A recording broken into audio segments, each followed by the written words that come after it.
ఓం నారాయణ ఆదినారాయణ. అవధూత స్వామి అద్భుత చరిత్ర. భగవాన్ శ్రీ వెంకయ్య స్వామి దివ్య చరితామృతం. రచనా సేకరణ శ్రీ మద్దూరు శ్రీనివాసులు గారు. ప్రచురణ భగవాన్ శ్రీ వెంకయ్య స్వామి ఆశ్రమము, గొలగమూడి. గాత్రం గంటి రేవతి. పర్యవేక్షణ మండవ రవికాంత్. అధ్యాయం 6. అగ్నిగుండం కోటి లింగాల పూజ కదయ్యా. తరువాయి భాగం. భగవాన్ శ్రీ వెంకయ్య స్వామి వారు కూడా అప్పుడప్పుడు తన భక్తులతో, అయ్యో పైవాళ్ళొచ్చి గుండంలో విడిచి చేసిపోయారయ్యో అంటూ అగ్నిగుండం విశిష్టతను చాటేవారు. సకల దేవతలు అగ్నిగుండంలో వెలుగుతుంటారని, అగ్నిగుండాన్ని వెలిగించి ఆరాధిస్తే సకల దేవతారాధన చేసినట్లేనని అవధూతలు త్రికరణ శుద్ధిగా భావిస్తుంటారు. అయితే అలా చేస్తే పుణ్యం వస్తుందనో, పుణ్యలోకాలు ప్రాప్తిస్తాయనో ఎలాంటి భ్రాంతి వారికి ఉండదు. యోగులకు, అవధూతలకు ఎలాంటి పుణ్యలోకాల పట్ల, ఎలాంటి పాపకర్మల పట్ల ఆసక్తి ఉండనే ఉండదు. ఎందుకంటే వారు తమ ఆత్మనే బ్రహ్మగా దర్శించుకుంటూ ఉంటారు. తామే ఆత్మ అని, ఎలాంటి పుణ్యలోకాలు తమకు అవసరం లేదని నిశ్చితాభిప్రాయంతో ఉంటారు. ఎందుకంటే అవధూతలు అన్నిటికీ అతీతులు కనుక. వారు పరిశుద్ధులు, పరిశుద్ధాత్ములు, సాక్షాత్తు ఆ పరబ్రహ్మ స్వరూపులు కనుక అని ఉపనిషత్తులు స్పష్టం చేస్తున్నాయి. కొందరు అవధూతలు అగ్నిని గురువుగానో, సకల దేవతా స్వరూపంగానో ఆరాధించడం ఎందుకంటే కేవలం ఈ లోకాన అనుసరించాల్సిన ధర్మాచరణను, సత్సంప్రదాయాలను అతిక్రమించకుండా వాటిని పాటించడానికేనని మనం గ్రహించాల్సి ఉంది. అగ్నిదేవుడు లేదా అగ్నికి మూలమైన ఆ సూర్యనారాయణుడు, ఆ సూర్యనారాయణునికి మూలమైన ఆదినారాయణుని వైభవాలను లోకానికి చాటడానికి అవధూతలు ఇలా చేస్తుంటారని మనం భావించవచ్చు. ఇకపోతే ఉపనిషత్తుల్లోనూ ఇతర ధర్మశాస్త్రాల్లోనూ అగ్ని విశిష్టత మరెంతో వివరంగా ఉంది. అగ్ని అంటే వెలుగు, వేడిమి, తేజస్సు అని అర్థం. వీటి ద్వారానే లోకానికి కాంతి లభిస్తుంది. లేదంటే లోకం చీకటిలో మగ్గిపోవాల్సిందే తప్ప మరో దారి లేదు. లోకానికి వెలుగులు ప్రసాదించే అగ్ని ఆ సూర్యభగవానుడే, ఆ ఆదిత్యుడే. అంతేకాదు, ప్రాణవాయువులను పుట్టించేది, అన్నానికి, ప్రాణరూపానికి కారణమయ్యేది కూడా ఆ సూర్యనారాయణుడేనని ఉపనిషత్తులు పేర్కొంటున్నాయి. సాక్షాత్తు ఆ ఆదినారాయణుడే సూర్యనారాయణుడని, ఆ సర్వాంతర్యామే లేకుంటే ఈ లోకాలేవి వెలుగుతో ఉండవని, చీకటి గుహలుగా మాత్రమే ఉండేవని అందరూ తెలుసుకోవాలన్నదే మన మహర్షుల ఆకాంక్ష.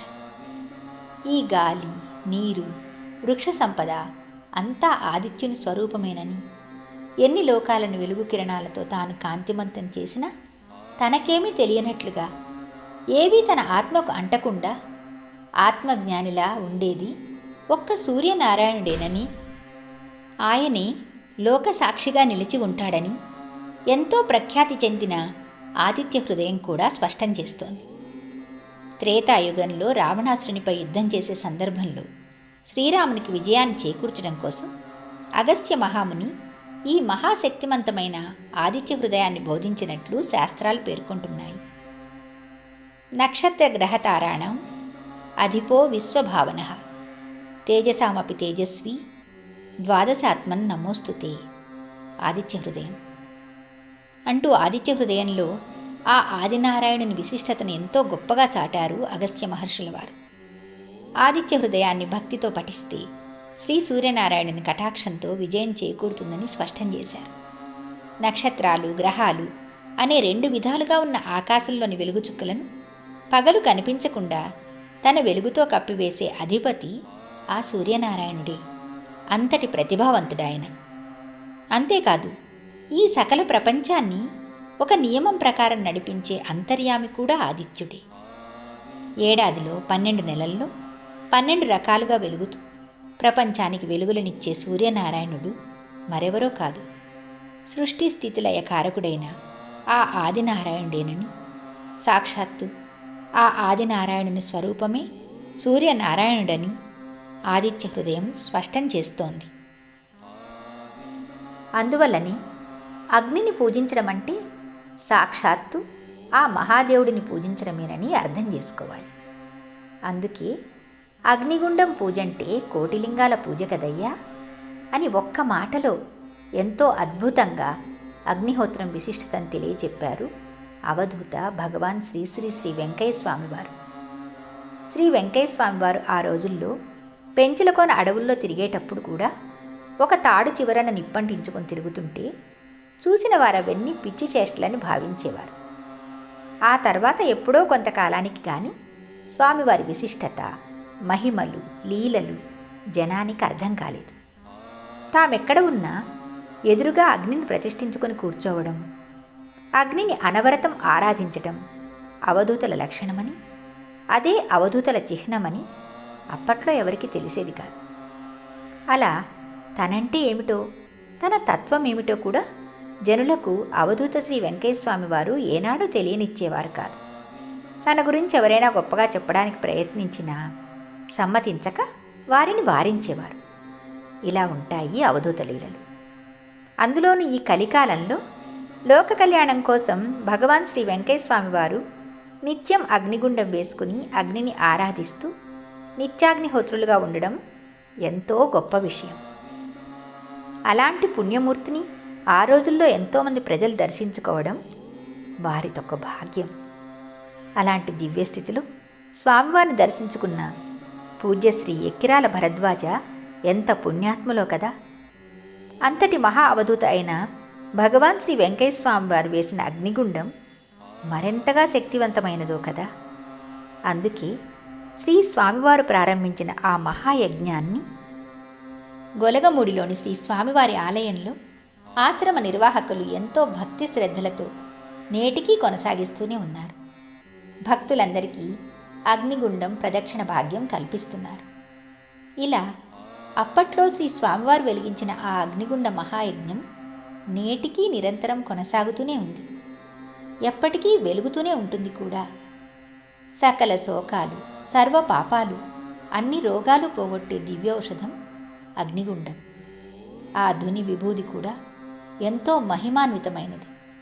ఆ మహిమాన్వితమైన అగ్నిగుండంలో కొబ్బరికాయలు సమర్పించి నెయ్యి, సమిధలు, నవధాన్యాలు, కర్పూరం, సాంబ్రాణి వగైరాలు వేసి అగ్నిగుండానికి భక్తితో ప్రదక్షిణలు చేసి నమస్కరించుకుంటే చాలు, భక్తుల కష్టాలన్నీ తీరిపోతాయి, కోరిన కోరికలన్నీ ఇట్టే నెరవేరుతాయి.